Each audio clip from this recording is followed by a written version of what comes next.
10 خوابی که باید جدی بگیرین و با دیدنشون براشون دعا بکنید تا اونها رو وارونه بکنی یا اثرشون معکوس بشه. برای تولید این محتوا زمان زیادی صرف تحقیق از منابع متفاوت شده. لطفاً با لایک، با کامنت ها و سابسکرایب کردن کانال ما از ما حمایت بکنید جهت ادامه فعالیتمون. همونطوری که خدا از طریق خواب‌ها با ما حرف میزنه، به ما هشدار هم میده، جهت‌ها رو هم نشون میده و راهنماییمون میکنه. دلیلی که این کارها رو میکنه اینه که اون خداونده و باید توی زندگی ما رو هدایت بکنه. فقط صرفاً به خاطر اینکه ما کنجکاو بشیم خداوند عمل نمیکنه. شاید در مسیر مشکل هستی و خداوند نشونه‌ای برات میفرسته. شاید به راه حل نیاز داری و اون میخواد راهی رو بهت نشون بده. پس هر وقت این خواب‌هایی که درباره‌اش صحبت خواهیم کرد رو می‌بینید، دعا کنید تا اثرش معکوس بشه و از بین بره. این رو هم در نظر بگیرید که با دیدن این خواب‌ها شما محکوم به این نیستید که اون اتفاق حتماً باید توی زندگی شما بیفته یا اینکه از قبل اون اتفاق افتاده. بلکه میتونه یک هشدار از طرف خداوند برای آینده باشه و شما این قدرت رو داری که با دعا کردن اون رو تغییر بدی. شماره 1. نیش زدن مار. دیدن خواب مار متفاوته از گزیده شدن توسط مار. حالا معنیش چی هستش؟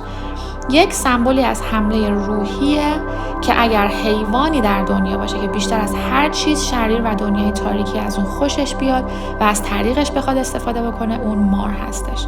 حیوان نماد شیطان مار و عقربه. هرگاه در خواب گزیده شدید یعنی در بعد روحانی متاسفانه مورد حمله قرار گرفتید.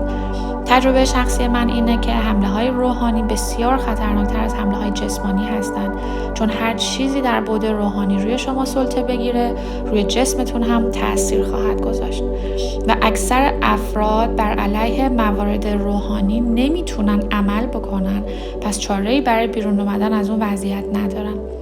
اما هممون بر حمله های جسمانی میتونیم برای درمان اقدام بکنیم.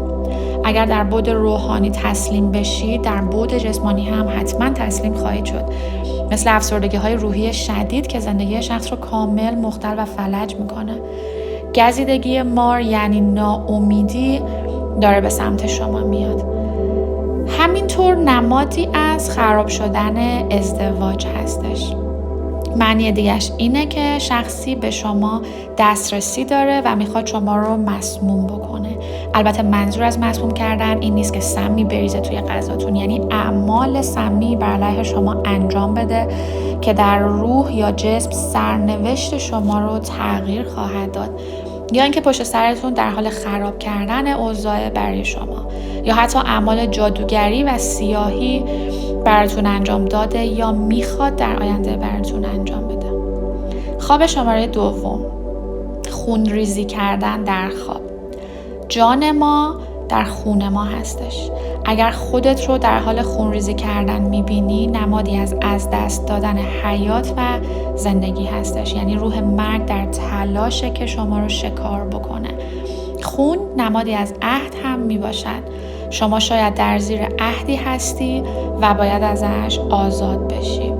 شریر و تاریکی میتونه در خواب با ما عهد ببنده بدون اینکه ما دقیق ازش خبر داشته باشیم. پس برای از بین رفتن عهدهایی که طبق اراده خداوند نیست دعا بکنید.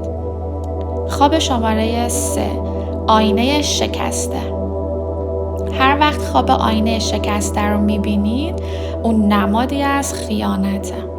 یعنی هر آنچه که باعث شده شما خوب و ایدئال باشید قرار شما رو بشکنه و بهتون زخم بزنه. هم میتونه تصویرتون رو پیش خودتون و دیگران خراب کنه، همین که تیکه های شکستش میتونه بهتون زخم بزنه و آسیب برسونه.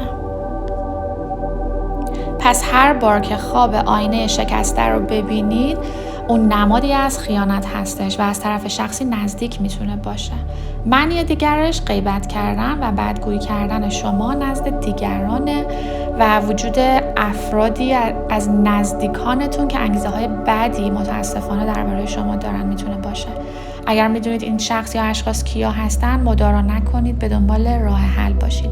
سرنوشتتون رو به رو درباستی نسپارید. شما همین یه زندگی رو دارید و باید از خودتون مراقبت بکنید. خواب شماره 4، از دست دادن موقعیت ها. مثلا خواب میبینید اتوبوس یا قطار و غیره بهش نمیرسید یا بهش دیر میرسید، یا اینکه امتحان رو از دست میدید به خاطر دیر رسیدن، یا مصاحبه شغلی دارید و دیر میرسید و اون مصاحبه انجام نمیشه. هر خوابی که در شما دارین شرایط و موقعیتی رو از دست میدین یا دیر میرسین یا نمیرسین، این خواب نماد عملکرد روح تأخیر در زندگی شماست.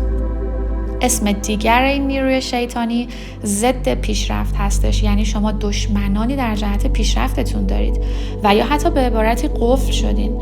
زنجیر و قفلی انگار به شما بسته شده و شما به خوشبختیتون نمیرسید و مدام همه برکت هاتون رو از دست میدید. بر ضد این خواب میتونید بر خودتون دعا بکنید و اثرش رو معکوس بکنید. خواب شماره 5، پا گذاشتن روی مدفوع. این خواب نماد مرگ هستش. مرگ یک چیز نیکو در زندگی شما. میتونه مرگ شغلتون، ازدواجتون یا حتی مرگ یکی از نزدیکانتون باشه. خواب شماره 6، افتادن امتحان یا رد شدن یه آزمون. امتحانات و آزمون ها در دنیای فیزیکی برای لول اپ شدن و رفتن از مرحله به مرحله بعد هستش. هر وقت خواب رد شدن در آزمونی رو میبینید، روح شرمندگی اونجا دخیله. میتونه نمادی از آزمون الهی هم در زندگی واقعیتون باشه. شاید شما در دوره پرچالشی هستید. اگر برای معکوس شدنش دعا نکنید، ممکنه واقعا این مرحله رو رد بشید. خواب شماره 7، غرق شدن. نمادی از بیقراری و بیتابی و بیهودگی هستش و افرادی که خواب میبینن دارن غرق میشن افرادی هستن که اضطراب بالایی دارن. البته که اضطراب در دنیا برای همه تا حدی وجود داره، اما اینجا ما درباره حالت غیر طبیعی اضطراب داریم صحبت میکنیم. حمله‌ای بر علیه هدف شما داره شکل میگیره. بهتره که براش دعا بکنید که این از بین بره. خواب شماره 8، گم شدن یا گیر افتادن. اگر در خواب میبینید که گم شدین یا اینکه جایی هستید و دنبال راه خروج میگردین، این نشونه اینه که خدا میخواد از شرایط و وضعیتی جابجاتون بکنه و شما رو از اونجا نجات بده. خداوند میخواد شما رو هدایت بکنه، ولی نیروهای زیادی دارن با شما میجنگن تا شما رو گم بکنید و حواس پرتی زندگیتون هستن. افرادی که این خواب رو میبینن توسط ناامیدی شکار شدن. یعنی افرادی وعده هایی به شما دادن که اونها هیچ وقت اتفاق نخواهد افتاد. منظور این نیست که مشکل از اون شخص وعده دهنده است، بلکه یعنی نیروهایی نمیذارن کسی به وعدش برای شما عمل بکنه.